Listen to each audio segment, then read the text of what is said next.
હે એવરીવન, હું છું હેમાંગી અને સ્વાગત છે તમારા બધાનું મારા એક નવા મિની વ્લોગની અંદર. અહીંયા હું ને હેતાર્થ બંને રેડી થઈ ગયા હતા અને હેતાર્થનો બપોર પછીનું રૂટીન જ છે કે ઉઠી અને એને ફ્રેશ થઈ નાસ્તો કરી અને એને પેલા ગાર્ડન જ જવાનું હોય છે. અને આજે હેતાર્થના દાદી અને એના ફિયા બંને આવવાના હતા, તો તમે જોઈ શકો છો કે રિલાયન્સની જે શોપિંગ બસ છે એ આવી ગઈ છે.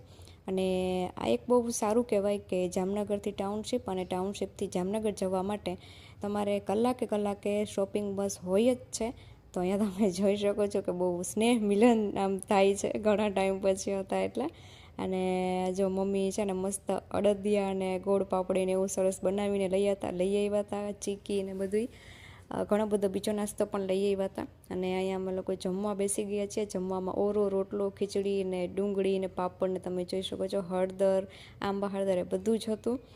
અને બસ અમે જમીને ગયા હતા વોક કરવા માટે. અને ડેકોરેશન કેટલું સરસ કરેલું છે, જો આ દિવાળીનું ડેકોરેશન કરેલું છે. અને વોક કરીને અમે લોકો પછી ઘરે આવી ગયા હતા. તો આ મિની વ્લોગને આપણે અહીંયા જ એન્ડ કરી દઈએ. મળીએ બીજા નવા મિની વ્લોગ સાથે. જો સારો લાગ્યો હોય તો લાઈક કરી દેજો, ચેનલને સબસ્ક્રાઈબ કરી દેજો, ઇન્સ્ટાગ્રામમાં હોય તો ફોલો કરી દેજો. જય દ્વારકાધીશ.